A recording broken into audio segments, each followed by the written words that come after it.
안녕하십니까. 해커스 자격증 2022년 전기기사 필기 합격 전략 진행하도록 하겠습니다.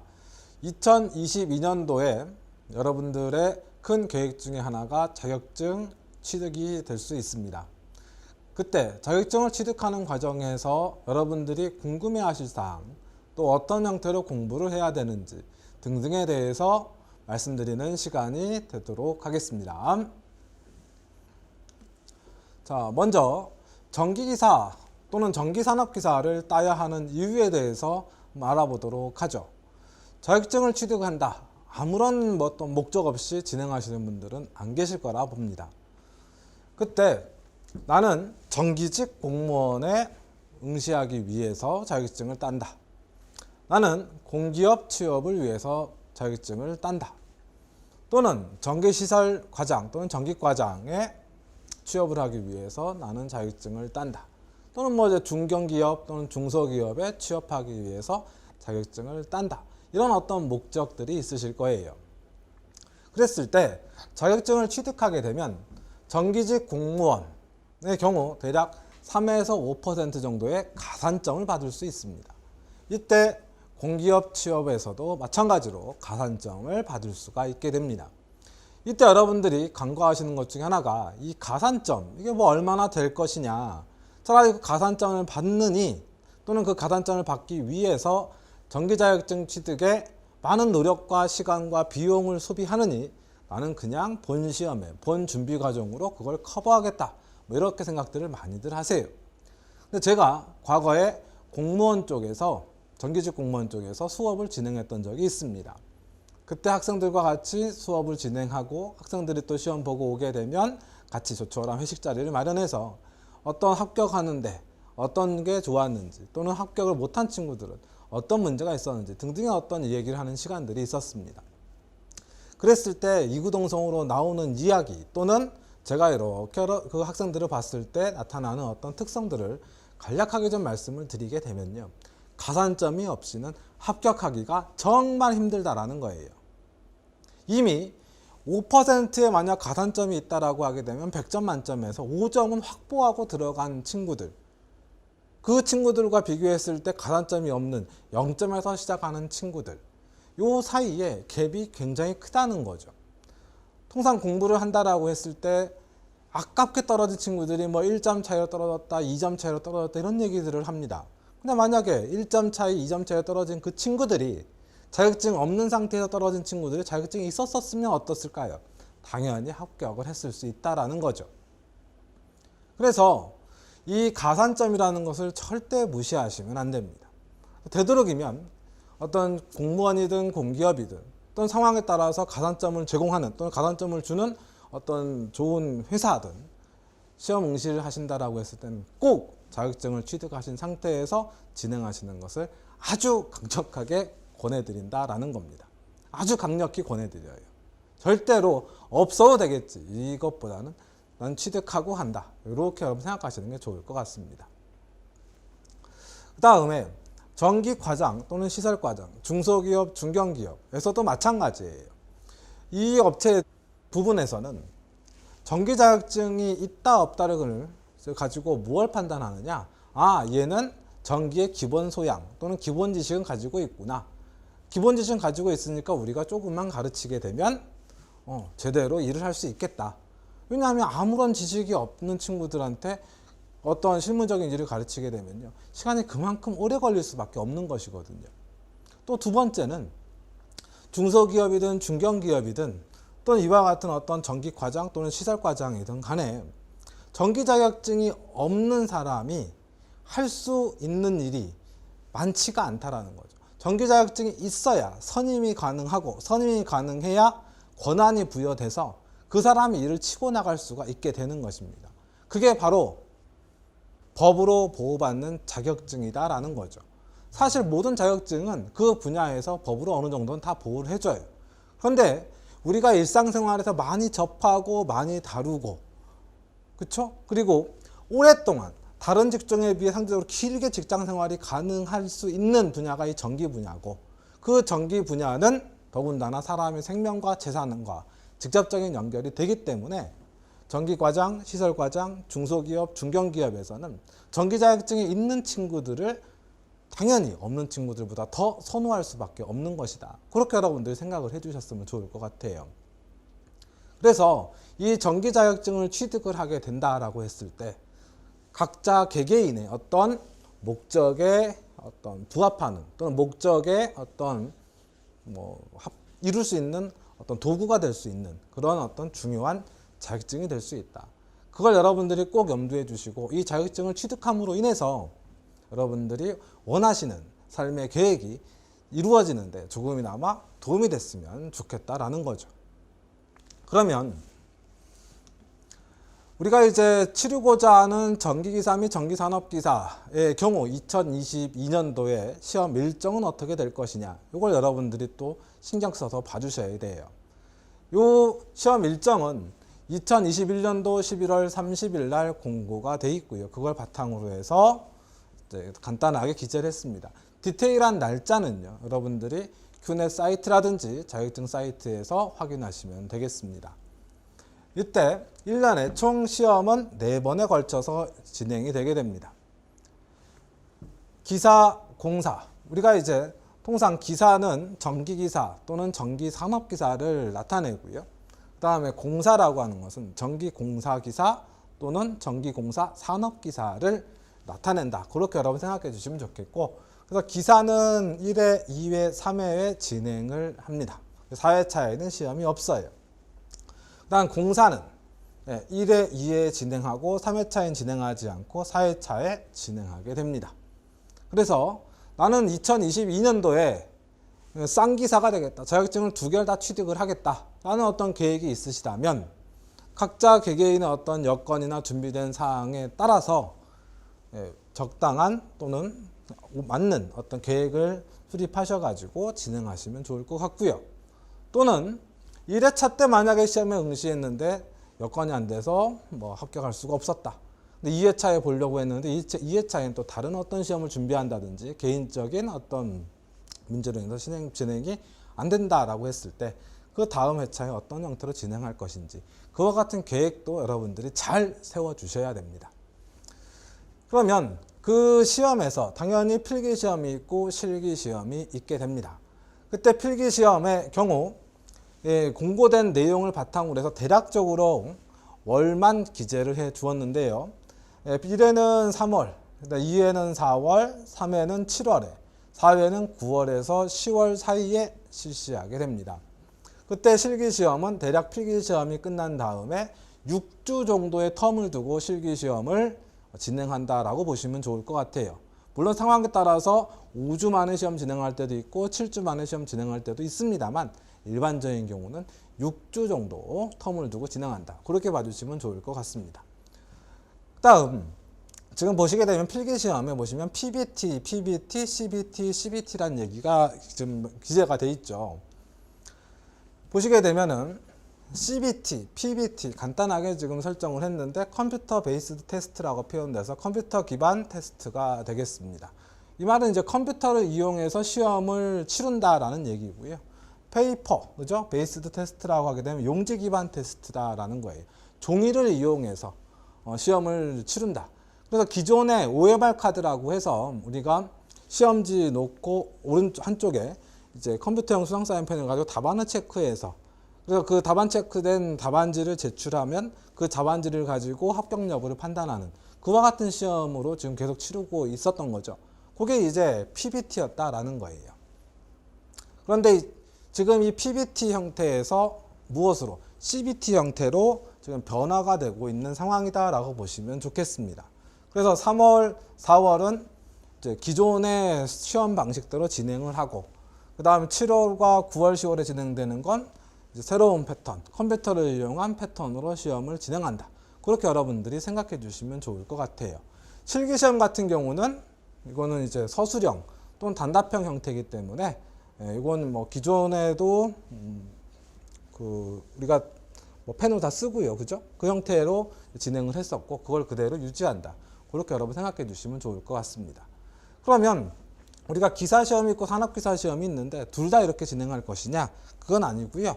보시다시피 산업기사의 경우는 1회에서 4회 모두 다 CBT로 진행하고 있다. 그걸 여러분들이 생각해 주시면 되겠습니다. 즉 컴퓨터를 이용한다라는 거죠. 그럼 컴퓨터를 이용을 해서 시험을 보게 되면은 뭐 굉장히 좀 두려워지기도 할 수 있고, 그다음에 생소하니까 좀 불이익이 있을 수도 있지 않겠느냐 이렇게 생각하실 수도 있는데, 만에 하나 그런 고민이 생기신다면 되도록이면 1회, 2회 때 마무리를 지어주시는 게 좋을 것 같고요. 또 만약에 1회, 2회 때 원하는 결과가 나오지 않아서 3회 또는 4회 때 시험을 응시하셔야 된다라고 생각하시는 분들도 너무 큰 걱정 안 하셔도 됩니다. 제가 뭐 CBT도 한번 응시를 해봤거든요. 그랬는데 오히려 저 같은 경우는 CBT가 더 편했었다라고도 생각이 좀 들기도 합니다.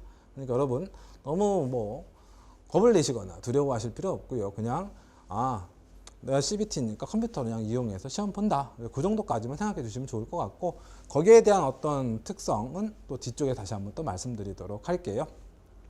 자, 그래서 시험 일정은 이와 같은 형태로 진행을 한다라는 거 다시 한번 말씀드립니다. 이렇게 이제 변화가 되는 건 전기기사에서 또는 전기공사기사 쪽에서 진행하는 것이고, 전기산업기사 및 전기공사산업기사는 이미 CBT로 진행을 하고 있고, 내년은 다 진행을 CBT로 한다. 그렇게 생각해 주시면 좋을 것 같습니다.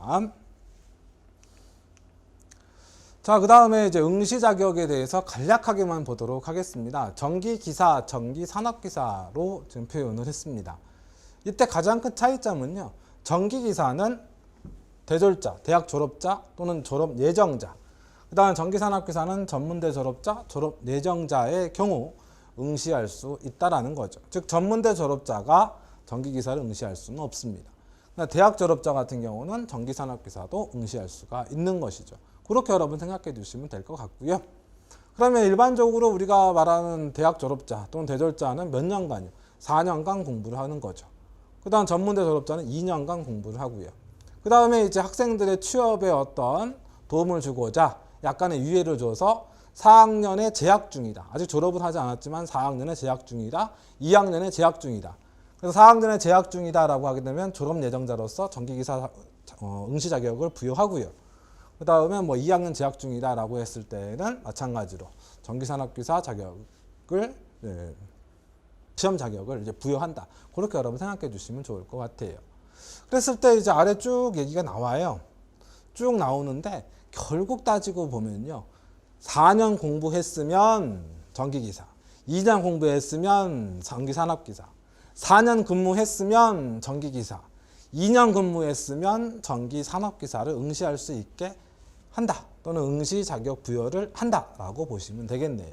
그래서 이제 뭐 기사 수준의 훈련과정 이수자라고 하게 되면은 이제 대학이나 뭐 이와 같은 교육기관이 아닌 뭐 이미의 어떤 직업훈련 뭐 학교, 그다음 직업훈련 학원 이와 같은 형태에서 소정의 기간을 채운다면 응시가 가능하다라는 거죠. 4년, 2년 뭐 이런 형태로요. 보시다시피 3년제 공부했죠. 그다음 실무경력 1년이 합치면 4년이 되는 거죠. 2년제 전문대졸 졸업하고 실무경력 2년 있으면 결국 또 4년이 되는 것이고요. 결국에는 4년 했으면 전기기사, 2년 했으면 전기산업기사다. 그렇게 생각해 주시면 좋을 것 같아요. 여기 마찬가지죠. 예, 그래서 여러분들이 쭉 봐주시면 되겠고, 뭐 제가 더 추가적으로 말씀드릴 건 크게 없을 것 같습니다. 여기서 이제 간혹 질문 나오는 게 이제 기능사 자격증이 있다라고 했을 때, 기능사 자격증이 있게 되면은 1년을 쳐준다라고 생각하시면 좀 수월하지 않으실까. 그래서 보시다시피 기능사 자격증이 있으면 3년이라는 실무 경력이 있을 때 합치면 결국 4년 되는 거죠. 기능사 자격증이 있고 실무 경력 1년 합치면 결국에 얼마요? 2년 되는 것이고요. 그렇게 해서 전기기사 및 전기산업기사 응시 자격을 부여한다. 그렇게 생각해 주시면 되겠습니다. 자, 그 다음 최근에 이제 전기 자격증이 많은 사람들이 이제 응시를 합니다. 아무래도 취업이 그다지 쉽지가 않고, 그 다음 다른 어떤 분야들은 정년이 상대적으로 짧아요. 또 정년을 했을 때 그 다음에 어떤 이어갈 수 있는 직업을 찾기가 쉽지가 않죠. 그래서 이제 많은 사람들이 전기 쪽에 관심을 갖다 보니까 최근 5개년 동안 어떤 데이터를, 발표된 데이터를 어떤 보게 되면은, 예, 보시다시피 이제 응시 인원수가 쭉 올라가고 있습니다. 그래서 그런 말이 있어요. 네, 한국산업인력관리공단 또는 큐넷 이쪽 부분을 누가요? 전기 쪽 자격증을 준비하는 사람들이 먹여 살리고 있다. 이런 정도의 얘기까지 나오게 됩니다. 여기 데이터는 대략 여러분께 말씀드리자면 이거 전기 기사의 데이터고요. 산업기사 또 데이터가 따로 또 있겠죠. 그냥 기능사 쪽도 있을 거고 추후에 또 공부 더 하시고자 하시는 분들 또 자격증 레벨을 올리고 싶으신 분들 기능장, 기술사까지 쭉 도합 합치게 되면 엄청난 수가 됩니다. 그래서 최근에 들어서 점점 전기 쪽에 이제 들어오시는 전기 쪽으로 오시는 분들이 많아지고 계신다는 거. 그거 여러분들이 참고해 주시면 좋을 것 같습니다. 예, 계속 우상향인 거죠. 참고해 주시고요. 그랬을 때 응시 인원 및 합격률에 대해서 간단히 좀 말씀을 드리면 지금 합격률이 필기시험의 경우는 비슷해요. 23.5%, 25.1%, 그죠? 27.4%, 29.1%, 28.3%. 대략 한 30% 정도 선을 약간 못 미치는 형태로 좀 나타나고 있습니다. 근데 실기시험 같은 경우는 합격 프로테지가 해마다 큰 변동이 지금 나타나고 있어요. 이건 아시다시피 실기시험 같은 경우는 필기시험 합격하신 분들을 이제 대상으로 다시 또 치루어지는 2차 시험의 성격을 띠고 있는 것이죠. 그걸 여러분들이 좀 생각해 보셨으면 좋겠고, 그래서 이제 만약에 필기시험을 잘 합격했다. 그러면 어떻게 해요? 이제 실기시험 같은 경우는 2년 동안 기회를 주게 돼요. 합격을 하게 되면, 필기시험 합격을 하게 되면 2년 동안 기회를 주게 되는데 2년이면 대략 한 6번 정도 통상 시험을 응시할 수가 있습니다. 그 6번 안에 이제 실기시험을 합격하시면 되는 거죠. 그랬을 때 만약 여러분 예를 들어서 2018년도에 합격을 했어요. 필기시험을. 2018년도 합격률이 14.3%. 그러니까 100명 시험 보면은 한 14명 정도 붙는 거예요. 15등 정도까지. 그죠? 근데 거기에 못 들었다. 그러면 어떻게 이제 2019년도엔 어떻게 해요? 100명 중에 40등까지 합격할 수 있는 그런 시험이었던 거죠. 그럼 이럴 때 이제 여러분들 어떻게 해요? 합격해서 딱 나가시면 되는 겁니다. 일단 여기서 여러분들 일단 보셔야 될 것은 우리가 지금 필기시험에 대한 얘기를 좀 주로 하고 있는 거니까요. 대략 한 30% 조금 못 미치는구나. 그렇게 여러분 생각해 주시면 좋을 것 같고, 그럼 100명 중에서 내가 30등 안에 들어야 되느냐? 뭐 이렇게 생각하실 수도 있는데 100명이 응시한다라고 가정을 했을 때 100명이 다 오진 않아요. 특히나 이제 시험 회차별로 보게 되면 1회차 시험은 상당히 참여율이 높아요. 근데 2회차나 3회차로 가면 갈수록 이제 응시하러 가보게 되면은 빈자리가 곳곳에 많이 보입니다. 그러니까 100명 중에서 한 10명, 20명 정도는 허수 개념이다라고 생각하셔도 좋을 것 같고요. 그 정도로 생각해 주시면 어떨까 싶습니다. 자, 그랬을 때 지금 필기시험 같은 경우는 필기 응시가 2016년도부터 보시게 되면 쭉 어떻게 돼요? 계속 늘어나고 있죠. 2020년도 같은 경우는 56,000명이 시험 응시를 했고요. 그 다음에 거기에서 15,970명이 필기시험 합격을 했다. 그렇게 여러분 봐주시면 되죠. 그래서 2020년도에 같은 경우 필기시험이 28.3%의 합격률을 나타내고 있다. 그렇게 여러분 생각해 주시면 됩니다. 여기서 여러분들이 이제 생각해 주셔야 될 것은 점점 응시 인원이 늘어나고 있다. 그만큼 사회적으로도 많은 주목을 받고 있다. 그렇죠? 그걸 여러분들 꼭 유념해 주셨으면 좋겠습니다. 자, 그 다음에 이제 시험 과목과 합격 기준에 대해서 간략하게 좀 말씀드리도록 하겠습니다. 뭐 다들 알고 계실 거라 생각도 합니다만, 우리가 이제 전기 자격증을 이제 응시한다라고 했을 때 필기시험의 경우 이제 어떤 과목을 공부하게 되느냐? 전기자기학, 전력공학, 전기기기, 회로이론 및 제어공학, 전기설비 기술기준 및 판단기준, 이렇게 총 5과목을 공부하게 됩니다. 이때 이 순서는요, 여러분들이 시험장에 가셨을 때 받아들게 되는 그 시험지에 나와 있는 과목 순서로 좀 기재가 되어 있습니다. 그러니까 1번부터 20번, 21번부터 40번, 41번부터 60번, 다음 61번부터 80번, 81번부터 100번까지 이렇게 나열이 됩니다. 그래서 이와 같이 5과목이 될 것이고요. 근데 난 만약에 전기기사가 아니고 전기산업기사 시험을 응시한다라고 하시게 되면은 회로 이론만 보게 됩니다. 즉 제어공학 부분은 전기기사 파트에서만 진행한다라는 거 여러분들 생각해 주시면 될 것 같아요. 그래서 이 5과목을 시험을 보게 되고요. 각각 20문제씩입니다.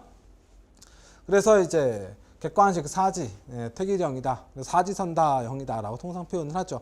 4개의 보기 중에서 하나를 골라서 정답을 찾아내는 형태가 될 것이고, 통상 과목당 30분, 그렇죠? 형태로 나타내게 돼요. 그래서 합격 기준은 100점 만점에 과목당 40점 이상이 돼야 돼요, 최소. 40점 미만이 되면은 이제 과락이라고 해서 아무리 합격 점수를 넘었다 하더라도 합격이 될 수가 없습니다. 그래서 이 5가지 과목 모두 최소 40점 이상을 맞으셔야 되고, 그 다음에 40점 이상을 맞으면 될 거냐? 그게 아니라 과목당 40점 이상 총 합은 평균 60점 이상이 돼줘야 된다는 것. 그거 여러분들이 꼭 유념해 주시기 바랍니다. 그래서 20문제 중에서 만약에 몇 개로 따지게 되면 과목당 8개 이상은 맞아야 돼요. 만약에 한 과목이라도 7개를 맞게 되면 그건 불합격 처리가 된다는 거예요. 잊지 마시기 바랍니다. 그 다음에 이제 실기시험 같은 경우는 과목 구분이 크게 없습니다. 그래서 100점 만점에서 60점 이상만 여러분들이 맞춰주시면 된다. 그렇게 생각해 주시면 되겠고요. 여기서 이제 큰 차이점은 요거 회로 이론 및 제어공학은 전기기사, 그 다음에 회로 이론만 보게 되면 전기산업기사, 그렇게 된다는 거 여러분들이 구분해 주시면 좋을 것 같습니다. 자, 이번에는 이제 많은 사람들이 궁금해하시는 CBT에 대해서 간략하게 좀 말씀드리도록 하겠습니다. 본래 이 CBT 형태가 2021년도에 진행을 할 때, 수업 진행할 때 많은 분들이 또 질문도 좀 주셨었는데, 다수의 학원, 다수의 강사, 또 다수의 어떤 분위기가 2022년도부터는 전체적으로 1회부터 다 CBT가 진행될 것이다 라고들 얘기를 했었어요. 그런데 2021년 11월 30일 공고된 내용에 따르게 되면은 기사 종목은 전기기사 한 3회, 공사기사 한 4회부터 진행을 한다. 그러니까 1, 2회는 이제 PBT로 진행하는 거죠. 앞서 말씀드린 대로 산업기사는 1회에서 4회 다 진행을 하게 됩니다. 그 다음 국가기술 자격 CBT 필기시험 문제 및 답안은 비공개로 진행합니다. 이 말의 의미가 이제 무엇이냐면, 여러분들이 시험장에 딱 가시게 되면은 모니터에 문제가 뜨고 모니터에 답안지가 있어요. 문제지를 보고 답안지에 마우스를 가지고 체크를 하는 거죠. 그다음 다 체크가 됐고 시험 시간이 이제 마감이 되면 마감되기 전에 답안지 제출을 하는 거죠. 그리고 여러분들은 몸만 나오시게 됩니다. 그러다 보니까요, 기억력이 아주 좋은 사람이 아닌 이상은 내가 어떤 문제 맞췄고 어떤 문제 틀렸고도 판단하기가 사실 쉽지가 않아요. 그게 바로 뭡니까? 지금 비공개다라는 거죠. 그걸 여러분들이 좀 염두에 주시고 시험 준비를 하셔야 되고, 또 CBT의 경우는 시험일이 다 다릅니다. 문제도 다를 걸로 보입니다. 또는 다르다라고 말씀드릴 수 있겠습니다. 우리가 PBT, 종이를 가지고 OMR 카드를 가지고 시험을 응시할 때에는 하루에 같은 시간에 전국의 모든 수험생들이 같이 시험을 봤죠. 그리고 같은 시간이 끝났어요. 그런데 CBT의 경우는 한 일주일 또는 한 10일 정도의 시간을 줍니다. 그래서 어떤 사람은 첫째 날 시험 볼 수 있고 어떤 사람은 5일째, 어떤 사람은 마지막 날 시험을 볼 수 있게 되는 거죠. 또 첫째 날 시험을 보는다라고 했을 때 그 첫째 날에서도 시간대별로 또 응시하는 게 달라져요. 이유가 뭐겠습니까? 컴퓨터라는 도구를 이용해서 시험을 치르기 때문에 그 도구를 충분히 확보할 수 있느냐 없느냐, 또는 그 도구 때문에 장소의 한정적인 어떤 문제로 인해서 그렇게 이제 시험이 진행이 된다. 그러니까 당연히 첫째 날 시험 보는 사람하고 마지막 날 시험 보는 사람하고 문제가 같으면 당연히 안 되는 것이죠. 또 첫째 날 시험 보는 사람 중에서 첫 번째 시간에 보는 사람과 마지막 시간에 보는 사람과 문제가 또 같아서도 안 되겠죠. 그러니까 문제가 다 다를 것이다 라고 생각하시면 돼요. 그 다음에 이제 문제 은행 방식, 이건 기존의 PBT에서도 마찬가지고 CBT로 아마 변경이 되어 똑같이 문제 은행 방식에서 무작위 추출로 설정이 될 겁니다. 그때 당연히 난이도 조정은 해서 너무 어려운 문제는 조금 집어넣고, 그죠? 쉬운 문제로 다소 집어넣어서 응시하게 되시지 않을까, 그렇게 여러분 생각이 좀 듭니다.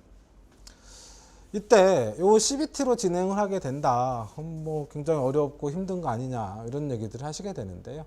제가 CBT로 시험을 봐봤었거든요. 근데 전 나름대로는 CBT가 오히려 더 편했던 것 같기도 합니다. PBT 같은 경우는 종이에다 OMR 카드에다 컴퓨터용 수동 사인펜을 색칠해야 되거든요. 그리고 이제 뭐 빠진 게 어디 있느냐, 또 밀리진 않았을까, 뭐 이런 등등을 막 찾았다 보면은 불필요한 시간이 굉장히 많이 이제 소비가 되는데 CBT는 그런 걸 확연하게 줄일 수가 있어요. 그래서 오히려 문제 푸는데 더 집중할 수 있는 상황이 좀 만들어지지 않았었나 그렇게 생각도 듭니다. 자, 그러면 지금 보시게 되면 여기 이제 CBT 화면 예시다라고 되어 있는데 이건 큐넷이라고 하는 사이트에 한쪽에 샘플로 올라가 있는 상황입니다. 그래서 혹시라도 걱정되시는 분들은 그 화면에 큐넷에 있는 어떤 그 프로그램을 이용해서 한번 연습을 하시거나 대략적인 흐름을 한번 파악하시는 것도 나쁘지는 않을 것 같습니다. 그래서 좀 이렇게 좀 보시게 되면 다른 뭐 더 디테일한 건 여러분들이 좀 보시면 될 것 같고요. 그랬을 때 여기에 이제 잘 안 보이실 수도 있겠습니다만 여기에 전체 문제가 몇 문제, 안푼 문제가 몇 문제 이렇게 이제 기재가 되는 거죠. 예를 들어서 5문제가 있었다. 예를 들어 1번 문제를 풀었는데 정답이 예를 들어 뭐 1번이었다. 그러면 마우스를 가지고 여기다 딱 체크를 하는 거죠. 그러면 전체 문제 5문제, 안푼 문제는 이제 몇 문제가 됩니까? 4문제가 되는 거죠. 만약에 이제 다음 페이지에 있는 3번 문제를 풀었어. 3번 문제가 4번이었어. 2번 문제는 안 풀었는데. 그러면 그래도 마찬가지로 전체 문제 5개, 안푼 문제는 이제 몇 개가 되는 거예요? 3개가 되는 거죠. 그래서 우리가 시험 시간을 좀 줄이기 위해서, 실수를 좀 덜하기 위해서 1번부터 100번까지 자기가 알고 있는 문제 또는 쉬운 문제 위주로 빨리 풀었어요. 그러다 보니까 중간중간에 안푼 문제들이 있었겠죠. 그 문제들 다 뛰어넘어서 100번까지 딱 간 다음 여기를 딱 보면은 아, 내가 지금 몇 문제를 안 풀었구나. 그러면 그 몇 문제 안 풀었구나라고 해서 이제 어떻게 해요? 네. 이제 요 아래 보시게 되면 안푼 문제란 또 버튼이 있습니다. 그걸 딱 누르게 되면은 가운데 이제 그 안푼 문제 번호들이 쭉 떠요. 그럼 그 안푼 문제 번호를 클릭했을 때 그 문제로 화면이 변화가 됩니다. 그럼 그 문제 딱 풀고 다시 또 체크해주고 뭐 이런 형태로 해서 실수를 최소화시킬 수가 있는 것이죠. 그래서 제가 봤을 때는 오히려 이게 더 낫지 않느냐. 또 어떤 분들 야, 우리 전기 쪽은 계산 문제 많은데 계산 문제는 뭐 어디다 푸냐. 예. 가셔서 이제 보시게 되면은 계산 문제를 풀 수 있는 종이를 감독관이 나눠주시게 될 거예요. 그럼 그 종이에다가 계산을 하시면 될 것이고 계산 과정에 해당하는 형태에서 답이 이제 나오죠. 그 답을 체크해서 또 여기다가 기재하시면 되는 거죠. 물론 제 경험에 따르면 그 계산했었던 종이는 퇴실하실 때 반드시 반납하시고 나오셔야 된다는 것도 잊지 마시기 바랍니다. 그리고 아마 여러분들은 많이 쓰지는 않으실 텐데 여기 이제 계산기 버튼이 있습니다. 그래서 계산기를 혹시 두고 가신 분들은 못 가져가신 분들은 기존에 이제 PBT 시험에서는 계산기가 없을 때에는 감독관이 이제 허락해주지 않는 이상 원래 규정상 안 돼요. 예. 감독관이 만약에 조금 좀 여유가 있으신 분들 같은 경우는 이제 다 풀고 나가는 사람들한테 계산기 참 잠깐 빌려서 이렇게 제공해 주는 경우도 있었는데 원래 규정상 안 됩니다. 그래서 이제 계산기 없어서 떨어지시는 분들도 간혹 계셨는데 이제 그런 부분은 조금 상쇄되지 않을까. 물론 여러분들이 가지고 계시는 공학용 계산기에 비해서 어떻습니까? 계산 어떤 툴이 좀 떨어지기 때문에 좀 불편함이 있을 수는 있겠습니다만 없는 것보다는 있는 게 낫지 않습니까? 그래서 계산기도 활용할 수가 있게 되는 것이고요. 그 다음에 이제 문제를 다 풀게 되면 이제 답안 제출이라는 버튼이 있습니다. 그 답안 제출이라는 버튼을 누르게 되면 답안지가 제출이 되는 거죠. 그때 답안 제출 버튼을 제 기억에 한번 눌렀더니 다시 한번 또 물어봐요. 정말 답안 제출을 할 거냐? 이번에 답안 제출을 하게 되면 이제 수정이 안 된다. 또 한번 딱 누르면 이제 답안 제출이 되고요. 그 다음에 수정이 안 되는 것이죠. 그런 형태로 해서 진행이 되게 됩니다. 그래서 오히려 제가 봤을 때에는 CBT가 더 시험 응시하기엔 더 수월하지 않을까라는 생각을 봅니다. 너무 겁먹지 마시고요. 닥치게 되면 편안하게 생각하시면서 진행해 주시면 좋을 것 같습니다. 자, 그 다음에 또 이슈가 되는 것 중에 하나가 바로 한국 전기 설비 규정의 필요성과 준비 방향입니다. 한국 전기 설비 규정, 줄여서 이제 KEC라고 통상 표현을 하고 있습니다. 이때 2022년도부터 전면적으로 적용한다라고 기재를 해 놓았는데 보시다시피 2021년도에는 전기설비 기술기준 및 판단기준 또 병행 적용이 됐어요. 여기서 여러분들이 이제 많이 헷갈리실 수 있는 게 무엇이냐 하면 2021년도에는 전기설비 기술기준 및 판단기준도 병행 적용됐다라고 표현했으니까 2022년도에는 이건 적용이 안 되는가 보다 라고 생각하실 수 있는 거죠. 그 표현이 사실 다 맞는 건 아닌데 거의 맞다라고 보셔야 되는 게, 요 판단기준이라고 하는 얘가 일종의 이제 과거에 사용했던 법령이었던 거죠. 근데 그 법령이 개정되고 수정되고 일부 삭제되면서 그 상태에서의 어떤 법령의 이름이 한국전기설비규정이 된 거예요. 그런데 시험 또 과목이 전기설비 기술기준 및 판단기준인 거죠. 이게 지금 완전히 지금 변화가 안 됐는데, 그 부분을 다시 한번 깔끔하게 좀 말씀을 드리자면, 기존에 2020년도까지는 전기설비 기술기준 및 판단기준이라는 법령이 있었고, 그 법령 제목이 그대로 시험 과목명이었던 겁니다. 그런데 2021년도부터 전기설비 기술기준 및 판단기준이라는 법령이 한국전기설비규정으로 변환이 됐어요. 그래서 시험을 출제할 때 근간이 되는 또는 기준이 되는 법령이 한국전기설비규정이 됐던 겁니다. 그런데 시험 과목명은 전기설비기술기준 및 판단기준이라고 계속 사용하고 있는 것이죠. 네, 그렇게 여러분 생각해 주시면 됩니다.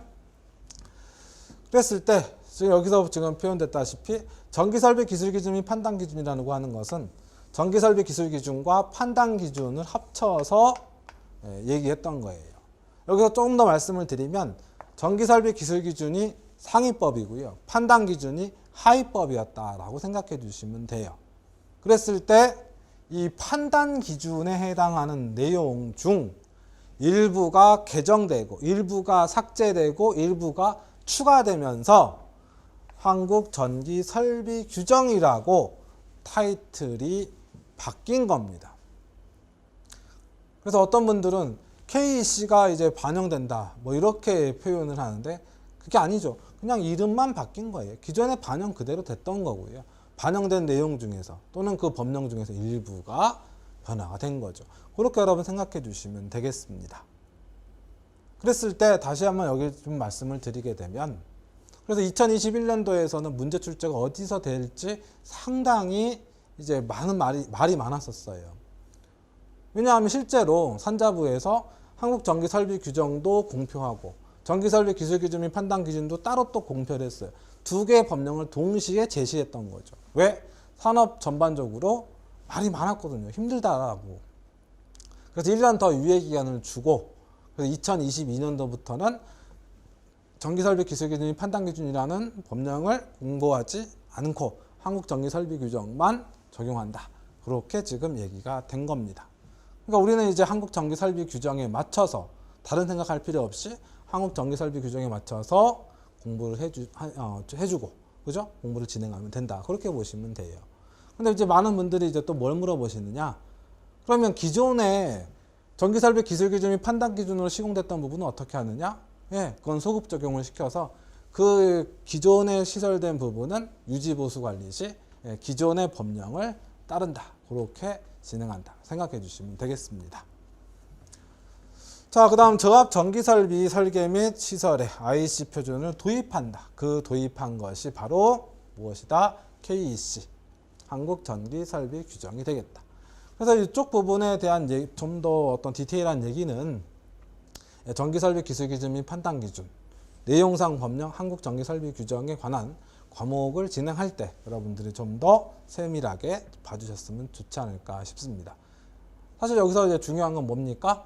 2022년도부터는 전면 시행한다는 거, 그거 이제 생각해 주시면 되겠고요. 이제는 뭐 다른 생각 안 하셔도 된다는 거죠. 그대로 그냥 한국전기설비규정에 나와 있는 내용으로 시험 준비를 하면 될 것이다. 그렇게 생각해 주시면 되겠습니다. 이때 우리가 이제 공부를 한다라고 했을 때, 또 방향이 잘 안 잡힌다라고 했을 때 제일 먼저 봐줄 필요가 있는 게 무엇이냐 하면 대략적인 어떤 출제 비율을 좀 생각해 보는 게 중요해요. 그랬을 때 이제 여기 있는 데이터는 2021년도에 출제된 어떤 문제 데이터다. 그렇게 여러분 생각해 주셔도 좋을 것 같은데요. 2020년도까지는 새로 개정되거나 삭제되거나 변경된 부분이 표현이 안 되니까 그게 반영된 2021년도로 설정했다. 그렇게 여러분 생각하시면 되겠습니다. 그때 출제 비율이 높은 게 당연히 어디겠습니까? 고압 및 특고압 전기설비, 그 다음 저압 전기설비 두 개 합치게 되면 대략 한 70%에 육박하게 됩니다. 그래서 이 두 개의 챕터를 여러분들이 좀 집중적으로 공부를 해주시면 좀 좋지 않을까 싶고요. 또 뭐 계속 말씀을 드리겠습니다만은 이 분산형 전원 설비라든지, 그죠? 그 다음에 전기철도 설비, 그리고 공통사항의 일장 공통사항의 일부 부분은 새로 추가된 부분들도 있어요. 여러분 새로 추가된 부분은 기출문제가 없기 때문에 어디를 공부해야 될지 상당히 난해할 수 있습니다. 그래서 되도록이면 이 출제율을 보시고 그 출제율에서 높은 부분을 집중적으로 공부해 주시는 게 좀 필요하다. 그거 여러분들께 꼭 좀 말씀을 드릴게요.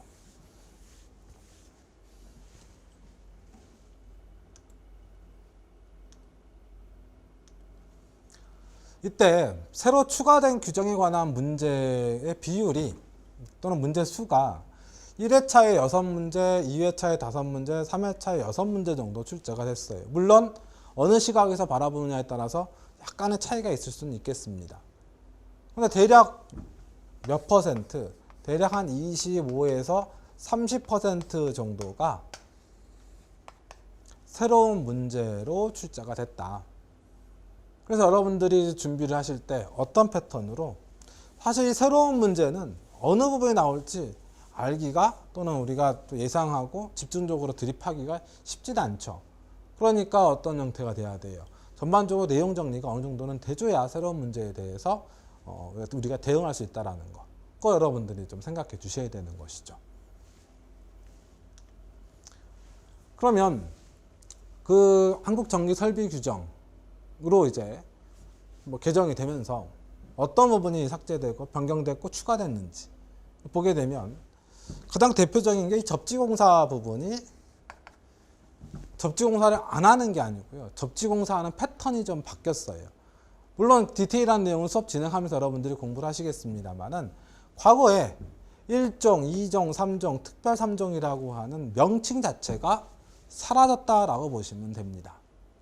그러니까 여러분들이 공부하시면서 1종, 2종, 3종, 특별 3종이라는 형태로 표현된 답이라든지 내용은 다 무시하시면서 진행하시면 될 것 같아요.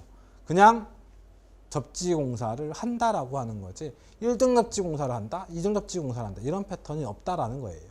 그냥 접지공사를 한다로 바뀌었다. 그래서 1종, 2종, 3종, 특3종이라는 표현 자체가 없다. 그거 여러분들이 참고하시고요. 그 다음 저압 퓨즈 및 배선용 차단기의 어떤 스펙이 다 삭제 또는 변화됐다라고 봐주시면 되겠습니다.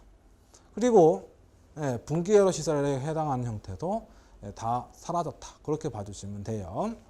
그럼 변경된 부분은 무엇이냐? 전압을 구분하는데 예를 들어서 기존의 법령에서는 저압을 600V, 교류 기준 600V까지만 잡았어요. 그런데 이제 개정이 되면서 1kV까지 그 범위가 더 확대됐죠. 그런 게 이제 좀 바뀌었다. 전압의 구분 부분이 좀 바뀐 거. 그거 여러분들이 좀 챙겨주시면 되겠고. 전력보안 통신 설비와 전기철도. 물론 기존에도 있었습니다만은 이게 이제 한국전기설비 규정으로 넘어오면서부터 전체 내용에서 거의 다 바뀌었다라고 생각해 주시면 되는 거고. 물론 이 외에도 몇 개 더 있겠죠. 예를 들어 뭐 지중암 시설 또는 그 지중건설 아파트 쪽에서 이제 직매식, 직접 매설시의 경우 뭐 디테일하게 들어가면 뭐 또 압력을 받는다 그런 장소 1.2m였는데 1m로 이제 바뀌었거든요. 그럼 디테일한 형태 몇 가지 더 있을 수 있는 거니까요. 그렇게 여러분 생각해 주시면 되고 또 새로 추가된 부분 이 특별저압 사람의 감전으로 사람이 전기에 대한 감전으로부터 사람의 어떤 건강이나 생명을 지키기 위해서 특별히 다시 또 세팅한 전압의 영역이 있는데 그게 특별저압이에요. 특별저압. 특별저압이라는 개념이 새로 도입됐고 그 다음에 그 중성점 접지 방식이 두 개의 과목에서 언급돼요. 전력공학에서도 언급되고 그 다음에 또 하나 이제 전기설비 기술기준 및 판단기준 디테일하게 한국전기설비규정에서도 중성점 접지에 대한 얘기가 언급되는데 이때 저압 개통 접지다라고 하는 거, 요게 이제 하나 들어왔다. 그래서 전력공학에서 얘기하는 건 고압 개통 또는 특고압 개통의 중성량 접지를 말하는 것이고, 한국전기설비규정, 즉 전기설비기술기준 및 판단기준에서 얘기하는 건 저압에 해당하는 중성량 접지 얘기를 하고 있는 것이다. 그걸 통상 저압 개통 접지를 한다. 그렇게 여러분 생각해 주시면 됩니다. 그 다음 이제 필의 시스템 얘기가 도입이 됐어요. 들어왔어요. 과거에는 우리가 필의 기만 공부하면 됐지만 이제는 필의 침까지 공부한다. 그렇게 일단 간단하게 생각하시고 디테일한 내용은 공부하면서 생각해 주시면 되는데, 이 필의 침까지 들어오게 된 이유 중에 하나가 무엇이냐 하면, 이 우리가 그 사용하는 시설물 중에 또는 도구 중에서 전자제품이 굉장히 많잖아요. 이 전자제품을 어떤 좀 더 잘 보호해서 사용하기 위해서 하여튼 뭐 여러 가지 얘기를 하다 보니까 필의 시스템이 들어왔다. 그렇게 생각해 주시면 될 것 같고, 그 다음에 이 분산형 전원 설비, 이건 또 뭐겠습니까? 최근에 이제 많이들 얘기되는 게, 일단은 지구온난화를 방지하기 위해서, 지구온난화를 최대한 방지하기 위해서 화력발전소에 석탄 태우는 거 줄여야 되겠죠. 그 다음에 안전을 위해서 원자력 발전소도 많이 이제 잘 안 돌리려고 노력하지 않습니까? 그죠? 그때 화력발전소나 원자력 발전소에서 발생하는 전력량을 다른 쪽에서 대체를 해줘야 돼요. 그때 쓰는 게 뭡니까? 그때 쓰는 게 이제 태양광이나 풍력, 이와 같은 발전 설비들인데, 그것들이 이제 묶여서 얘기되는 게 분산형 전원 설비예요. 그 다음 전기자동차라든지 이런 부분이 이제 새로 추가됐다. 그렇게 여러분들이 생각해 주시면 되겠습니다. 그래서 삭제된 부분, 변경된 부분, 그 다음에 추가된 부분, 이런 거 여러분들이 간단하게 이 정도 됐다라고 생각해 주시면 되겠고, 이건 이제 역시나 수업 진행하면서 여러분들이 봐주시면 되겠습니다. 그랬을 때 조금 어떨까, 좀 신경 써서 내용 정리 부분을 충분히 좀 해주시는 게 필요하다라는 거 말씀드리도록 하겠습니다. 그래서 시험 대비 방법은 뭐 다른 게 있겠습니까? 일단 수업을 통한 내용 정리가 무엇보다 중요하다라는 거예요. 특히나 어떤 형태 때문에 새로 추가된 부분에 대한 얘기를 우리가 어느 정도 대응할 수 있기 위해서는 필요하다. 또 변경된 부분, 기존에는 기출문제에서 문제답으로 외워서 그냥 시험을 보더라도 충분히 고득점이 나왔던 거거든요. 근데 조금씩 디테일하게 변화가 되고, 그 다음에 제가 생각하기에는 기존 법령에 비해서 현재 개정된 법령의 경우 양이 더 많아요. 양이 더 많기 때문에 좀 더 정리를 잘할 필요가 있지 않겠느냐. 단순히 문제답으로 외우는 형태라기보다는, 물론 시간이 없다면 그 방법도 어떤 최후의 방법으로 쓸 수도 있겠습니다만, 지금 뭐 합격 전략이라는 얘기를 지금 이 영상을 보고 계신다면 어느 정도 이제 시간적 여유를 두시고 준비하시는 분들이 많으실 테니까요. 되도록이면 내용 정리 부분을 각별히 좀 신경 써 주시는 게 제가 봤을 때 새로운 문제, 변경된 문제에 대응할 수 있는 가장 좋은 방법이 될 것이다. 그렇게 여러분께 말씀드리도록 하겠습니다. 그리고 문제 분석으로 안정적인 점수 확보가 필요하다. 그래서 앞서 지금 우리가 얘기했다시피 새로 출제되는 문제가 뭐 25%에서 한 30% 정도 출제가 된다. 그러면은 대략 한 70에서 75% 정도는 이제 기출문제 쪽에서 나온다는 얘기거든요. 그랬을 때 이제 그 70에서 75%에 해당하는 그 부분의 문제들을 우리가 어떤 형태로 당연히 기출문제 분석을 통해서 좀 선별해줘야 공부할 어떤 양이 좀 줄어들지 않겠느냐. 그렇게 생각할 수가 있는 것이죠. 그러니까 여러분 되도록이면 내용 정리를 좀 잘 좀 봐주셨으면 좋겠고, 뭐 코끼리 뒷다리 만지듯이 어쩔 수 없겠습니다만은 그래도 내용 정리를 통해서 새로운 문제가 나온다라고 했을 때 약간의 대응할 수 있는 형태는 좀 필요하지 않겠느냐. 그리고 이게 또 그대로 실기시험 쪽까지 연계가 되니까요. 그런 걸 여러분 생각하셔서 진행해 주시면 좋을 것 같아요.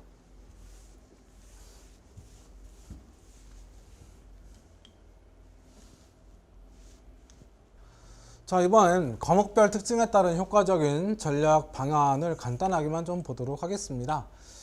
과목별로 제가 지금 뭐 이 과목은 이렇습니다, 저 과목은 저렇습니다, 이렇게 디테일하게 말씀드리긴 좀 어렵죠. 그랬을 때 개괄적으로 간략하게만 좀 살펴보도록 할게요. 전기자기학이라는 과목, 굉장히 많은 분들이, 다수의 분들이 굉장히 어려워하십니다. 저도 공부할 때 쉽진 않았던 것 같고요. 이 전기자기학 같은 경우는 이제 전공하시는 분들이 아닌 이상은 사실 이제 꽈락 피하기도 이제 급급한 과목 중에 하나가 되는데, 근데 보시다시피 1장을 제외하고서는요, 어느 정도 문제 출제가 전체적으로 다 이루어지고 있다라는 걸 여러분들이 보실 수가 있게 됩니다. 그래서 이제 저도 강사 초창기 때 자기학 수업을 잠깐 했었는데, 그때 이제 말씀드렸던 게 무엇이냐 하면, 문제 출제가 가장 많이 되는 챕터 중에 하나가 2장인데 2장 부분이 또 문제가 굉장히 많아요. 그래서 다수의 분들이 자기학 공부를 하실 때 자기학 점수가 안 나오시는 분들이 2장에서 3장으로 못 넘어가는 경우가 많거든요. 이게 챕터가 1장부터 12장까지 되어 있으니까 앞쪽이 쉽겠지라고 생각들을 하시는데, 오히려 2장이 굉장히 어렵습니다. 그래서 꼭 말씀드리는 것 중에 하나가 전체적으로 공부하실 수 있으셨으면 좋겠다. 어려운 건 과감하게 넘어가시는 것도 하나의 요령이다라고 말씀을 드렸었습니다. 또 출제되는 비율이 이렇게 상대적으로 좀 고르게 표현되고 있다라는 거, 여러분들 그걸 좀 참고하시고, 그렇죠? 그랬을 때 전기자기학의 경우는 문제 출제되는 형태를 보니까요, 학문의 개요나, 즉 전기자기학이죠. 이론이에요. 이론 과목.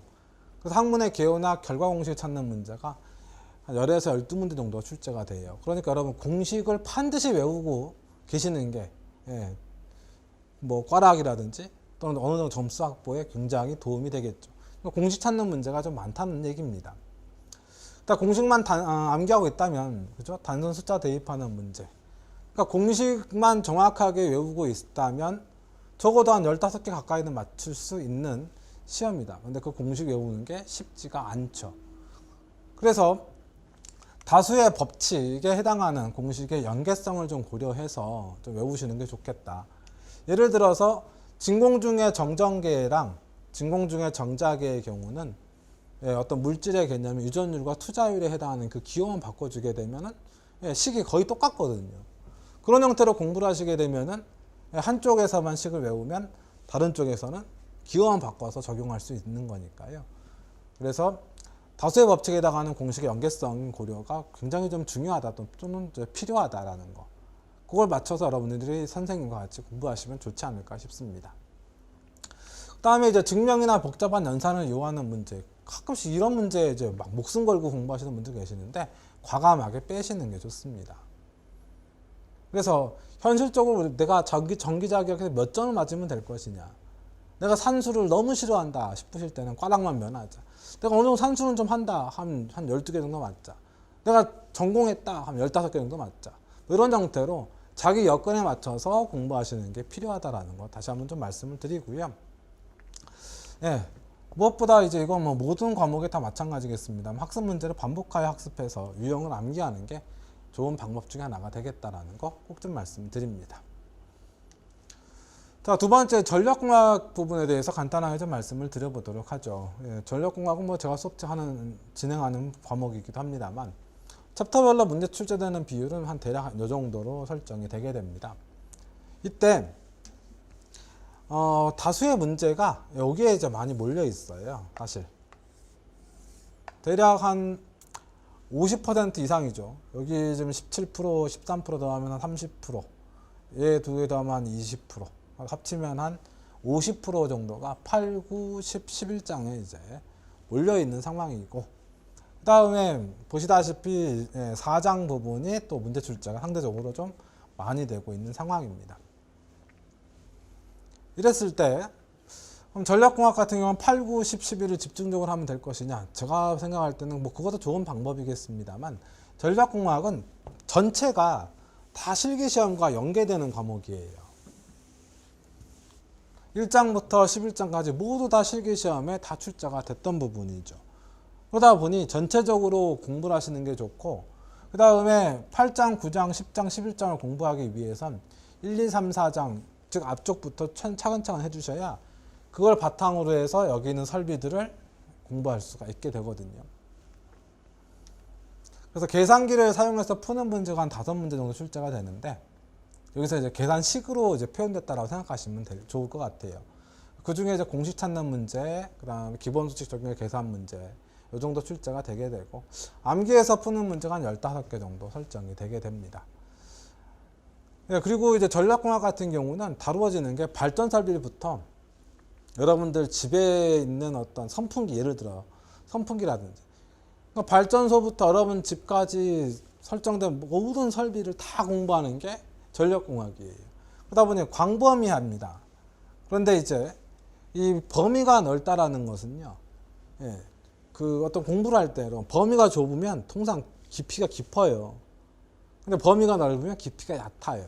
그러니까 간단하게 외울 수 있는 항목들이 답으로 많이 표현이 되다 보니까 광범위하지만 다른 과목에 비해서 고득점이 가능하다. 그거 여러분 참고해 주시고, 2차 실기시험 범위에 100% 포함된다는 거 앞서 말씀드렸죠. 전력공학은 100% 포함됩니다. 나중에 또 여러분 실기 준비하실 때 또 들으시겠습니다만은, 제가 생각할 때 실기시험에 대략 한 40에서 50%는 필기시험에서 많이 언급되거든요. 그 필기시험에서 언급된다고 했을 때 전력공학이 상당한 비중을 차지해요. 그러니까 전체적으로 공부하시는 게 필요하다는 거 꼭 좀 말씀을 드립니다. 그 다음 추후 현장 실무에 임할 때도 많은 도움이 된다. 저도 이제 수업도 합니다만 현장에서도 이제 일을 하게 되는데, 현장에서 일을 할 때 보게 되면요, 결국에 현장의 어떤 실무는 여러분들이 자격증 공부할 때 그 필기시험에 다루던 그 내용들을 근간으로 해서 현장에서도 작업들이 이루어진다라는 걸 저도 느꼈고 여러분도 아마 앞으로 느끼시게 될 겁니다. 그만큼 이제 중요한 과목 중에 하나다라는 거 꼭 좀 말씀을 드리고요. 그다음 전기기기입니다. 전기기기는 사실 이건 한쪽으로 편중됐다라고 보기가 좀 어려워요. 그래서 1장 직류기, 2장 동기기, 3장 변압기, 4장 유도기가 거의 비슷한 비율로 출제가 된다. 그러니까 전체적으로 다 공부해야 된다는 거 기억해 주셨으면 좋겠습니다. 그때 전기기기는 계산기를 사용해서 푸는, 즉 식을 이용한 계산 문제 형태다. 그게 적을 땐 3문제, 많을 땐 7문제까지 출제가 되고요. 암기해서 푸는 문제, 계산기가 없이, 공식 없이 푸는 문제가 한 13문제에서 한 17문제 출제가 됩니다. 근데 전기기기를 처음 공부할 때 다수의 분들이 되게 이제 편안하게 시작을 하세요. 그런데 이제 끝날 때 되면 좀 많이 힘들어요. 그래서 제가 이렇게 한번 표현을 해봤습니다. 웃으면서 시작하고 울면서 끝나는 과목이다. 분명히 시작할 때는 편하게 시작했는데, 그 진행하다 보니까 이 개념 문제도 있고, 그죠? 그 다음에 계산 문제도 있고, 그 다음 한 번 더 비틀어 꽈요. 그러니까 자기학 문제나 회로 문제, 상황에 따른 전력공학 문제도 하나씩 튀어나와요. 그러니까 자기학이나 회로, 전력, 그 세 과목의 중간점에 있는 게 이 전기기기다 보니까 고득점이 상대적으로 나오기가 조금 어렵더라고요. 그래서 다수의 분들이 이제 전기기기는 한 12개에서 한 14개 정도가 가장 좋은 점수다, 이런 형태로 많이들 얘기하십니다. 그 특성 반영해서 공부하셨으면 좋을 것 같고요. 과거에는 이 전기기기가 동기기부터 동기기, 변압기, 유도기 요 세 개가 실기시험에 반영됐었는데, 최근에 출제된 문제 유형을 보면은 직류기 파트도 실기시험에서 나오고 있어요. 그래서 2차 실기시험 범위에 100% 다 포함된다라는 거 잊지 마시고 공부하실 때 조금 신경 써주시면 좋겠죠. 마찬가지예요. 추후 현장 실무에 임할 때 많은 도움을 받는다. 우리가 이제 전력공학 같은 경우는 발전 설비부터 쭉 얘기했습니다. 근데 여러분 전기 자격증을 취득한 다음 현장에 취업을 했다, 실무에 적용한다라고 하게 되면 결국 발전 설비부터 수용까지의 그 긴 계통을 다 관리하는 게 아니고 일부 계통을 관리하거나 일부 설비를 관리하는 형태가 되게 되죠. 그때 여러분들이 가장 많이 만나시는 게 변압기나 전동기예요. 그때 그 변압기가 3장, 전동기가 4장 유도기를 얘기합니다. 그래서 실무적으로 좀 더 디테일하게 또는 여러분과 직접적인 연관이 있는 게 전기기기다라고 할 수 있는 것이죠.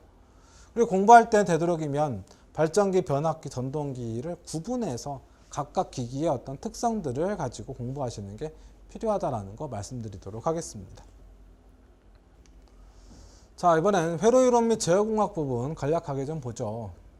회로이론 및 제어공학, 회로이론도 공부해서 시험 보고 제어공학도 공부해서 시험 본다 이거죠. 그랬을 때 전기기사 같은 경우는 회로이론과 제어공학을 다 보는 거고, 산업기사는 회로이론만 봅니다. 그때 회로이론 및 제어공학이다라고 했을 때 좀 더 효과적으로 공부를 하자, 효율적으로 공부하자라고 하게 되면 회로이론은 몇 프로, 제어공학이 몇 프로 문제 출제되는지를 봐주는 게 좀 필요하겠죠. 그때 회로이론이 49% 출제가 되고요. 제어공학이 한 51%가 출제된다라고 볼 수 있어요. 이건 이제 대략 한 10년 정도 문제 분석, 출제된 문제를 분석해서 나오는 프로테지다. 물론 여기에서 이제 이 라플라스 변환 요 파트를 제어공학으로 넘겨버려서 해석하는 분도 계시고 회로 이론에서 포함시켜 해석하시는 분도 계신다. 근데 그건 여러분들이 이제 개별적으로 생각해 주시면 좋을 것 같고요. 예, 뭐 챕터 특성 또는 이제 문제 중요도 형태들은 여러분들이 회로 이론 및 제어공학 공부하실 때 선생님과 같이 해주시면 좋을 것 같고, 간략하게만 좀 말씀을 드리자면 회로 이론은 그죠? 전기기기와 전력공학 공부할 때 반드시 필요한 과목이에요. 회로 이론이 안 돼 있으면 전기기기 및 전력공학 때 굉장히 힘듭니다. 왜냐하면 어쩔 수 없이 전기기기 및 전력공학은 회로 이론 때 이거 하셨죠라는 어떤 기본을 바탕으로 해서 수업 진행을 하는 게 일반적인 패턴이거든요. 그러니까 회로 이론이 안 되는 상태에서는 좀 많이 힘들다. 그러니까 회로 이론을 되도록이면 잘 정리해 주시는 게 필요하다라는 거. 그 다음 제어공학은 현재 전기 현장에서 사용 빈도가 매우 낮아요. 실제 자격증을 취득해서 어떤 근무한다라고 했을 때 이 제어공학이라는 부분을 활용하는 게 굉장히 적다는 것이죠. 그래서 되도록이면 뭐 원리나 어떤 디테일한 형태를 다 알면 좋겠습니다만 그게 힘드니까 시험에 자주 나오는 유형을 분석하고 공부하는 것이 효과적이다. 이게 더 쉽게 얘기하면 뭡니까? 나올 만한 것만 찾아가지고, 그죠? 나올 만한 것만 외우자. 공식을 외우든 문제와 답을 외우든 이런 형태로 접근하는 게 훨씬 더 효과적이다라는 거죠. 고득점은 좀 힘들겠습니다만, 왜냐하면 전공자들은 다르죠. 전공하신 분들은 이게 쉽겠지만 전공하신 분들만 시험 보시는 건 아니기 때문에 비전공하신 분들은 제어공학 들으면 뭔 얘기인가 싶거든요. 저게 왜 하는 거야 저걸, 이런 생각도 하실 수가 있어요. 그런데 패턴이 생각보다 일정해요. 문제가 크게 변화가 안 되더라라는 거죠. 그래서 다수의 사람들이 회로 이론 및 제어공학이다라고 하면은 공부하는 비중을 오히려 제어공학 쪽에 더 많이 투자를 해서 문제 푸는 요령을 많이 익히셔서 진행하시는 경우가 많다라는 거. 네, 그런 형태로 진행해 주시는 것도 나쁘진 않겠다. 그렇게 좀 말씀을 드리고자 합니다. 다음 전기설비 기술 기준 및 판단 기준. 앞서도 잠깐 언급했습니다. 그래서 이제 이렇게 한 6개 정도 챕터죠. 전기설비 기술 기준 하나의 챕터로 설정하게 되면 문제 출제 비율은 여러 형태로 표현이 되고요. 저압, 그 다음에 고압 및 특고압 전기설비 쪽에 문제 출제가 다수됐다라는 거 봐주시면 되겠고, 그때 2021년도에 출제된 문제들을 보게 되면 총 시험을 3번 치렀으니까 60문제가 있을 거다라고 생각해 주시면 되겠고, 그 60문제 중에서 단어 하나, 글자 하나 안 바뀌고 똑같이 출제된 게 30문제, 새로 출제되거나 변형된 게 이제 13문제. 30문제, 13문제는 기존 법령. 그러니까 법령이 변화됐지만 변화되지 않은 부분, 법령도 있잖아요. 그 부분에 해당하는 게 대략 한 43문제, 개정 법령. 이제 바뀌거나 새로 추가된 법령에서 한 17문제 출제가 됐다. 그래서 보시다시피 출제율은 새로 이제 개정된 곳에서는 한 30% 가까이 나오고, 개정되지 않은 곳에서 한 70% 정도가 출제가 되고 있죠.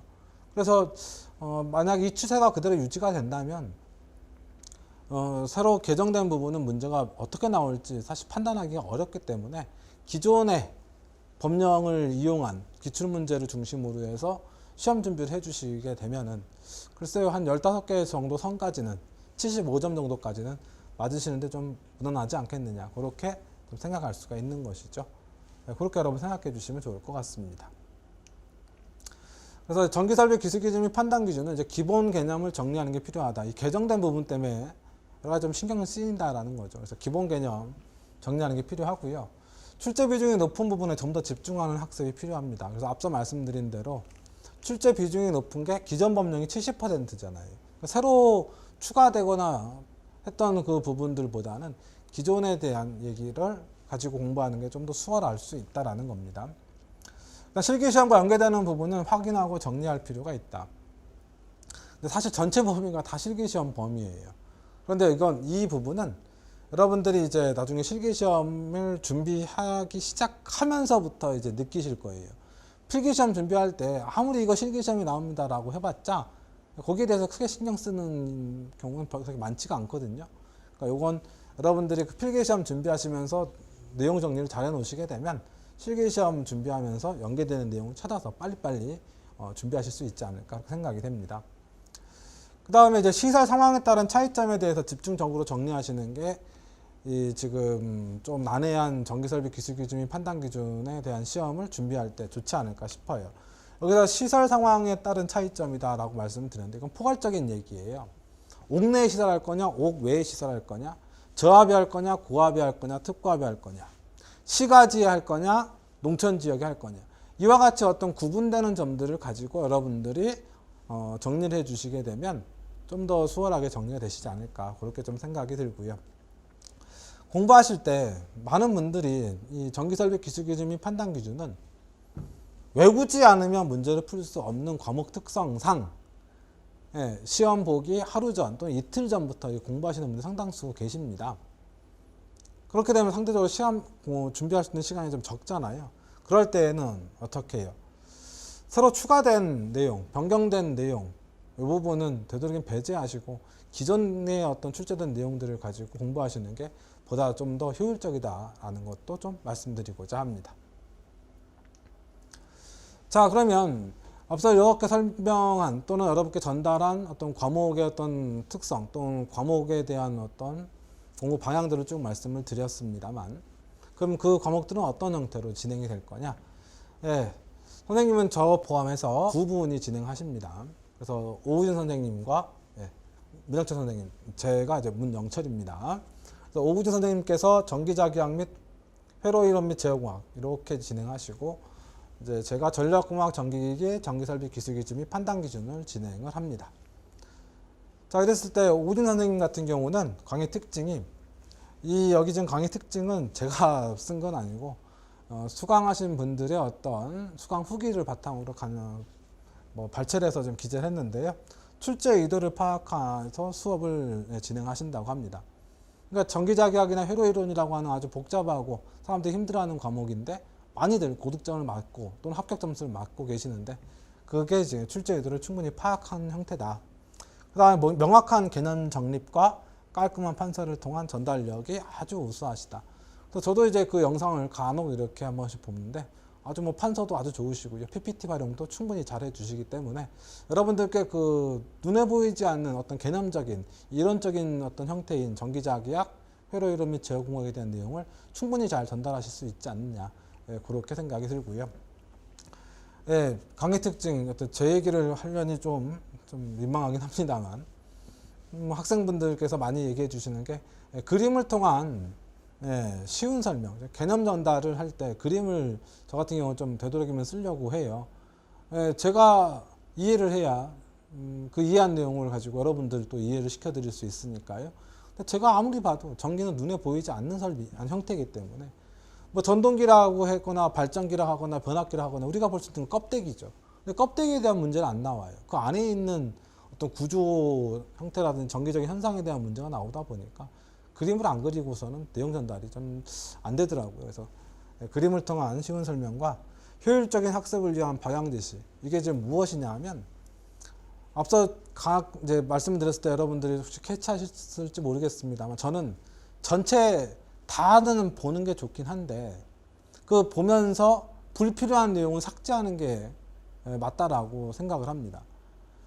내용 정리를 하고 문제풀이라는 게 정석이죠. 그런데 내용 정리 없이 그냥 문제풀이 하면서 내용 전달할 수 있다면 시간을 줄이기 위해서 내용 정리 빼고 문제풀이와 동시에 내용 정리할 수 있는 형태 또는 불필요한 챕터는 과감하게 빼버리는 형태 이런 게 지금 효율적인 학습이다라고들 지금 수강 후기로 좀 많이 기재해 주신 것 같아요. 그래서 선택과 집중을 해서 수업 진행을 한다. 그렇게 여러분 생각해 주시면 좋겠네요. 결국 여러분들의 어떤 공부하신 시간을 좀 줄이면서 그죠? 합격엔 최대한 가까이 갈 수 있는 형태로 진행하는 패턴이 아닐까 싶습니다. 그래서 선생님 두 분의 선생님께서 수업 진행한다라는 거 여러분 참고해 주시면 좋겠고요. 그다음에 이제 효과적인 공부 순서, 이건 사실 개인적인 상황에 따라 좀 다르겠습니다만 전공하신 분, 그죠? 그다음에 비전공하신 분, 공부 시간이 부족하신 분, 이렇게 크게 세 가지로 나눌 수가 있더라고요. 전공하신 분들 같은 경우는 4년제 전기과 기준으로 이제 말씀을 드리면 통상 입학을 하게 되면 1학년에서 2학년 사이에 전기자기학 및 회로이론을 공부하게 됩니다. 그리고 3학년쯤 되면은 전기기기랑 전력공학을 같이 공부하게 되죠. 3, 4학년에 걸쳐서. 물론 전기설비 기술기준 및 판단기준은 아마 학교 교과 과목에는 없을 거예요. 그래서 그 학년에서 저학년에서 9학년까지 올라갈 때 공부하는 그 패턴대로 공부하시는 게 좋고요. 전공하신 분들은. 근데 비전공하신 분들의 경우는요. 이제 수업을 쭉 했고 많은 선생님들하고 얘기해보고 학생들하고도 얘기해봤을 때 가장 기본이 되는 게 무엇이냐? 회로이론이에요. 회로이론이 되게 되면 다른 공부를 하기가 상당히 수월해집니다. 그래서 회로이론 하시고 그다음에 전력공학하고 전기기기, 전기자기학순으로 가시는 게 좋고 전기설비 기술기준 및 판단기준 맨 마지막이 여기서 좋죠. 그다음 공부 시간이 부족하신 분, 뭐 전공을 했는데 너무 오래전에 공부하다 보니 다 잊어버렸고 또 이제 뭐 비전공자인데 뭐 그런 걸 떠나가지고 공부 시간이나 한 달 만에 뭐 붙어야 된다, 2달 만에 붙어야 된다 이러신 분들 간혹 계세요. 그런 분들의 경우는요. 이 60점만 넘긴다는 생각을 가지고 공부 계획을 짠다라고 했을 때 고득점 맞을 수 있는 게 전력공학, 전기설비 기술기준 및 판단기준입니다. 이 두 과목을 좀 먼저 딱 해놓으시면 자신감이 생기죠. 예를 들어서 전력공학 15개 맞고 전기설비 기술기준 및 판단기준 15개 맞으면요. 30점 맞은 거죠. 30점만 더 확보를 하면 된다. 라는 어떤 생각이 들기 때문에 공부를 할 수 있는 추진력이 생겨요. 근데 시간이 없는데 전기자기학이나 회로이론을 먼저 공부하게 되면 얘네 둘은요. 전공하신 분들이 아니고서는 고득점 맞기가 상대적으로 조금 어렵거든요. 그러니까 이제 공부하는 속도도 나질 않고 얘네 두 과목 공부하는 속도도 굉장히 빨리 낼 수도 있어요. 얘네 둘은 그게 여의치가 않죠. 그래서 먼저 좀 점수 확보를 딱 해놔야 자신감도 생기고 조금만 더 하자, 조금만 더 하자, 조금만 더 하자라는 의지가 발동되면서 진행할 수가 있게 됩니다. 그래서 이건 뭐 개인적인 상황에 따라 다르겠습니다만 또 생각에 따라 다르게 생각하실 수 있겠습니다만은 저희들이 생각했을 땐 이렇게 세 가지 부류로 나눌 수 있고 자기에게 맞는 어떤 방향대로 공부해 주시는 게 좋을 것 같습니다. 자, 우리가 이제 합격을 위해서 어떻게 해야 될 것이냐 여기까지 지금 쭉 다 말씀을 드렸는데 결론은 이거죠. 자격증 시험은 정독보다 다독이 효과적입니다. 정독이라는 표현은요. 네, 깊이 파겠다는 거예요. 무슨 법칙에 대해서 이 법칙이 무엇이냐 막 이거 드립다 파요. 그런데 자격증 시험은요. 그 법칙에 대해서 깊이 물어보는 거 안 나와요. 나온다 하더라도 5년, 10년에 한 문제 정도 이렇게 나오는 거지 안 나옵니다. 결국에는 법칙이 뭐냐? 그 법칙 가지고 공식, 뭐 법칙 가지고 뭐 값이 뭐냐? 뭐 이런 형태로 간결하게 끝난단 말이죠. 그러니까 시간을 많이 들여서 일부 부분을 깊이 있게 공부하시는 것보다는 전체적으로 아우르는 게 필요하다. 그래서 전체적으로 아울러서 그걸 여러 번 보는 게 좋다. 결국에는 뭐 2시간 30분, 150분이죠. 150분 동안 100문제를 푼다라고 했을 땐 사실 문제 푸는 기기가 돼야 되는 것이거든요. 그러니까 많이 외우셔야 돼요. 외우려면요. 제일 좋은 방법은요. 다독인 거죠. 여러 번 보시는 게 좋습니다. 그 다음 기출문제 분석을 통해 적중률 높은 학습이 필요하다. 그래서 여러분들이 이제 공부하시게 되면 교재에 문제마다 뭐 별표가 있다든지 또는 수업 중에 선생님들께서 강조한다든지 이런 부분을 여러분들이 잘 체크해 주셔가지고 진행해 주시면 좀 더 적은 시간으로 좀 더 높은 점수를 얻을 수 있지 않을까 그렇게 생각이 들고요. 절대평가 시험의 특징을 고려해서 준비하시는 게 필요하다. 몇 점이요? 상대평가 아니에요. 몇 등 안에 들어야 합격한다가 아니라 60점만 넘으면 그냥 합격인 거죠. 60점만 넘으면 합격이다. 그러니까 99점, 100점 맞을 필요가 없다라는 거예요. 좀 더 쉽게 말씀드리면 적당히 공부하면 돼요. 근데 그 적당히가 조금 고생스럽긴 합니다만. 그래서 너무 어려운 건 빼세요. 쉬운 건 반드시 하셔야 되고요. 이렇게 해서 60점만 넘기자 이 생각으로 공부해 주시게 되면 조금 덜 힘들지 않을까요? 그죠? 그 다음에 기사 및 산업기사 시험의 경향을 좀 파악하실 필요가 있습니다. 예를 들어 회로이론 및 제어공학 이 과목의 경우 다르잖아요. 기사 및 산업기사가. 또 필기 쪽에서 사실 기사 및 산업기사 큰 차이가 그렇게 나지는 않는 것 같아요. 근데 실기시험 같은 경우는 기사 및 산업기사가 레벨 차이가 많이 나죠. 그래서 그 시험에 맞춰서 준비하시는 게 필요하다라는 거 말씀을 드립니다. 그 다음 전기를 연구하지 말자. 이건 앞서서도 좀 말씀을 드렸는데 깊이 있게 공부하시는 것보다는 얇고 넓게 공부하세요. 너무 부담 갖지 마시고 외울 건 그냥 좀 외워버리시고 뺄 건 그냥 빼버리시면서 가시면 됩니다. 연구는 언제 한다? 자격증 취득한 다음에 여유가 있으시면 그때 연구를 하시고요. 그 다음 내용의 이해는 수업까지만 하시면 돼요. 예, 선생님들이 수업 진행을 하실 때 합격을 시켜드리기 위해서 수업 진행을 하는 거거든요. 근데 그 수업을 들으시고 그게 왜 그러냐 자꾸 원리에 집중하셔서 막 이해하시려고 하나 부분을 막 끝까지 막 물고 늘으시는 분들 계시는데 자격증 공부는 그렇게 하시면 조금 곤란합니다. 자격증 공부는요 짧게 끝내야 돼요. 짧고 굵게 임팩트 있게. 그래서 뭐 짧게 한 달, 길게는 2달 뭐 이렇게 짧고 굵게 딱 끝내시는 분들 보면 정말 박수 쳐드리고 싶습니다. 여러분 전기는 연구하셔서 전기 자격증은 연구해서 따는 게 아니라 약간 수박 겉핥기 형태로 해야 쉽게 딸 수 있다는 거. 여러분 제가 웃으면서 말씀드리지만 이게 정답입니다. 아시죠? 자, 그래서 내용의 이해는 수업까지만 하시고 그 다음은 암기다. 이거 좀 잘 챙겨주시고요. 그래서 저 같은 경우는 사실 이해보다는 암기를 더 중요시해요. 자격증 시험이니까. 그리고 외우다 보면요 나중에 또 이해가 됩니다. 그래서 여러분들이 여태 공부를 쭉 하셨을 때 그 공부에 대한 평가를 하기 위한 시험을 보신다. 그럼 여러분들이 보셨던 시험은 짧은 시간 안에 다수의 문제를 풀어야 되죠. 짧은 시간 안에 다수의 문제를 푸는 그 시험에 응대하려면 결국엔 암기밖에 없어요. 다 하려 하지 말고 할 수 있는 걸 하자. 그죠? 계속 말씀드렸던 겁니다. 그리고 제일 중요한 거. 자신감과 절실함이 가장 빠른 합격의 길이 되겠습니다. 나는 합격할 수 있다. 라는 자신감. 그리고 반드시 이번에 내가 합격을 해야 그 다음에 어느 회사에 취업 원서를 내거나 어느 회사에 입사를 할 수 있다. 그 다음을 준비할 수 있다.